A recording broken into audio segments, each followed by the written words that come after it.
Dulu waktu awal-awal kita cuman punya WhatsApp, awal-awal 2013 ya, atau 2014 tuh. WhatsApp itu baru muncul sebagai pesaing dari BlackBerry Messenger atau apa BBG, ya kan, BlackBerry Group. Kalau Anda nggak salah, Anda pernah ditanyain, Ustadz punya BlackBerry nggak? Anda bilang Anda nggak punya. Akhirnya sampai ada yang demi bisa bertanya dan dijawab, dia sampai beliin Anda BB, yang BB itu udah diinstalin sekaligus, yang katanya gini, sampai diajarin gini cara pesan grup itu gini. Anda sampai diajarin.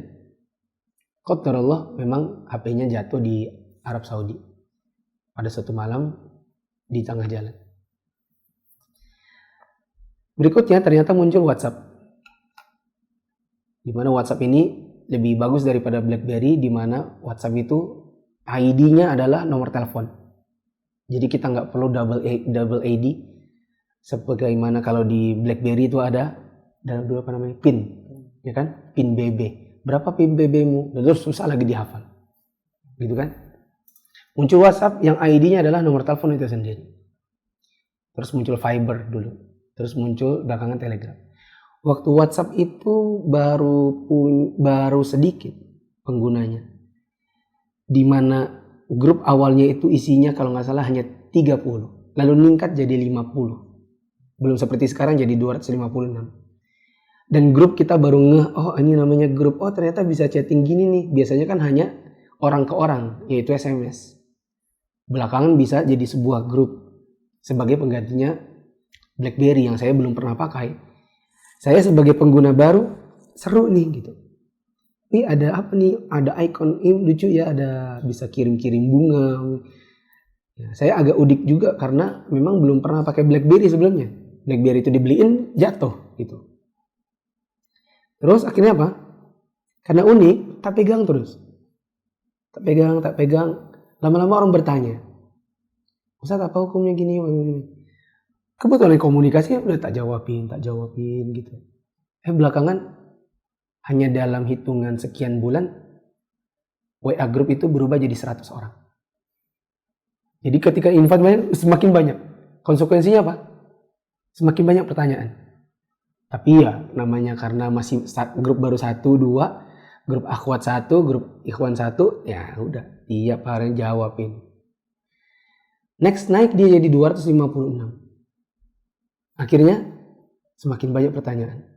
Akhirnya saya nggak punya waktu lagi kecuali jelang tidur. Akhirnya sambil mau tidur dijawab. Habis itu lama-lama istri protes. Kayak apa kita mau tidur nih lampunya masih nyala. Saya bilang ya udah matiin aja. Tapi meskipun lampu mati tetap mata saya kayak gini. Tiap hari. Dalam keadaan tidur ya gini. Cahaya layar ke mata jadinya radiasi. Hanya 2 bulan saya langsung pakai kacamata. Saya tahu 2 bulan karena waktu saya ngisi di Handil. Dulu ngisi di Handil di Pertamina Hulu Mahakam. Sampai jamaah terbelakang. Bahkan sampai yang di luar. Yang duduknya itu di luar pintu. Itu saya bisa lihat mukanya. Hanya dalam jangka waktu 1 bulan. Itu sudah gak kelihatan. Tapi yang tengah saya masih bisa lihat mukanya. Karena kajiannya kan bulanan. Sebulan berikutnya datang, belakang udah nggak kelihatan, tengah masih kelihatan. 1 bulan kemudian, tengah pun tak kelihatan. Saya bawa mobil, plat mobil di hadapan saya di lampu merah saya nggak bisa lihat. Akhirnya saya mulai memincing. Sampai suatu hari, kameramen ngasih saya potongan video untuk saya lihat. Potongan ini boleh di-share atau tidak. Tak lihat mata. Ya oke, silakan. Matanya begini. Oh iya. Ya silakan. Saya ngamatin video itu. Kayaknya aku nih jangan-jangan udah rabun gitu. Ya ngelihat kondisi mata yang di video itu kok matanya mincing-mincing. Nah, nanya teman, kata teman, coba saat kita ke optik. Waktu periksa ternyata memang benar sudah harus pakai kacamata. Kalau nggak salah 1,25 atau 1,75. 1,75, 1,25. Ya. Karena memang kadang-kadang kalau jawabin kan mata sudah lelah, bagian jawabnya dengan 1 mata gitu. gitu. Sehingga makanya minusnya beda. Karena kalau sudah capek, dua gini, pengennya gini. Jadinya ini yang lebih banyak radiasinya. Ini 175, 125. Berkembang grup-grup, akhirnya grup akhwat jadi 2, grup ikhwan jadi 2. Orang non Balikpapan mau ikut juga masuk grup, akhirnya ada grup Balikpapan, ada grup Indonesia. Lama-lama perumahan mau dibikinkan grup juga. Yang ini grup kajian, yang ini akhirnya grup jadi 20, 30. Sekarang mungkin gak grup, udah berapa sudah grup kita? Ada 40 kan? Ya, ada 40 grup. Ditambah dengan ketika salah seorang ikhwan mengajukan, Ustadz, saya buat ya page Facebook, Instagram, YouTube. Saya tanya, buat apa mas? Ini aja udah capek mas, grup-grup WhatsApp, Telegram ini.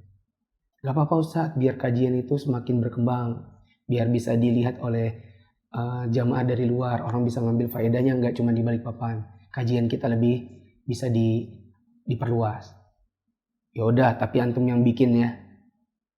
Ya Ustadz, nanti antum yang bikin, antum yang ngelola. Iya, oke. Akhirnya kesibukan kita bertambah, nggak cuma sekedar di Facebook, nggak cuma sekedar apa? WhatsApp, Telegram, nambah Instagram, nambah ini, nambah ini. Akhirnya kadang-kadang nanya, mas, bagaimana cara buka Facebook Messenger yang di page itu? Gini saja caranya. DM itu apa sih DM itu? DM itu direct message. Itu kayak apa caranya? Yang ini yang dipencet. Yang mana sih caranya?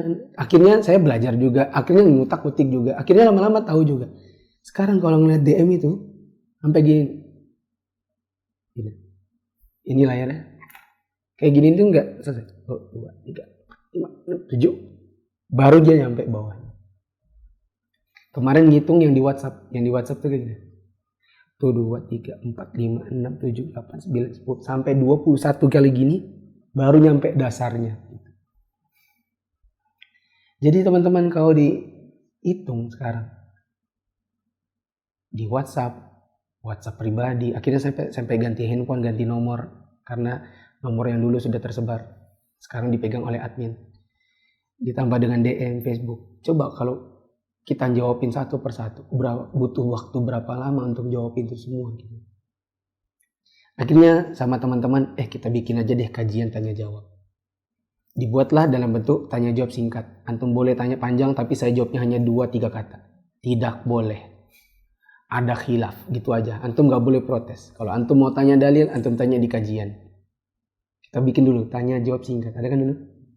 Tahu jawab singkat, 1 sampai 100, 200 sampai 300, sampai berapa ribu. Akhirnya capek juga, nyerah. Belakangan muncullah kajian penerang jalan. Yang supaya kita nggak kecapean untuk menjawab semua pertanyaan yang tersebar-sebar, dibuat satu grup, nanya aja di situ dan kami akan jawabnya dari situ. Itu pun tetap belum menyelesaikan masalah. Karena meskipun ada grup penerang jalan, tetap saja orang tidak berhenti ada yang mend-DM. Ada yang kalau di DM nggak dijawab, nanti dia tanya lagi. Nggak dijawab, tanya lagi. Dia nggak pernah menyerah. Ada yang Facebook di WhatsApp itu nanya 1, 2, habis itu di reply. Tat, ini gimana Tat? Nggak dijawab. Tat, ini gimana Tat? Di reply terus sampai ke atas. Sampai akhirnya nggak ada jalan lagi kecuali cara diblok orangnya. Sehingga teman-teman yang dirahmati Allah, antum bisa bayangkan kalau dengan ustadz-ustadz seperti Ustadz Firanda, Ustadz Syafiq, kira-kira kalau dia punya grup-grup itu berapa banyak yang akan bertanya gitu. Ustadz-ustadz yang besar, Ustadz Yazid ya. Kalau seandainya punya grupnya Ngaji Sunnah Bogor diampu oleh Ustadz Yazid, antum bisa bayangkan berapa banyak waktu yang kami harus habiskan untuk menjawab semua pertanyaan. Satu lagi, kadang yang ini bertanya sudah dijawab, yang itu bertanya dengan pertanyaan yang kemarin lagi. Ya kan, kita kadang di penang jalan, kadang ada sebagian pertanyaan yang, mohon maaf, kadang kita bosan menjawabnya. Karena itu lagi pertanyaannya. Tapi yang bertanya orangnya beda-beda. Gitu. Ala kulli hal, kalau teman-teman mendapati ada sebagian ustadz yang kok ditanya-tanya kok nggak jawab-jawab. Pertama, harus husnuzon dulu. Karena seorang ustadz itu juga tidak mungkin hanya sekedar menjawab pertanyaan. Jamaah juga harus aktif dalam kajian. Dia bisa bertanya di kajian. Kedua, paling bagus adalah antum jadi orang dekat ustadz. Antum tawarin, Ustadz saya bisa bantuin apa dan lain-lain, supaya kalau antum nanya dia pasti juga akan lebih cepat jawabnya. Kenapa? Ya ada timbal balik.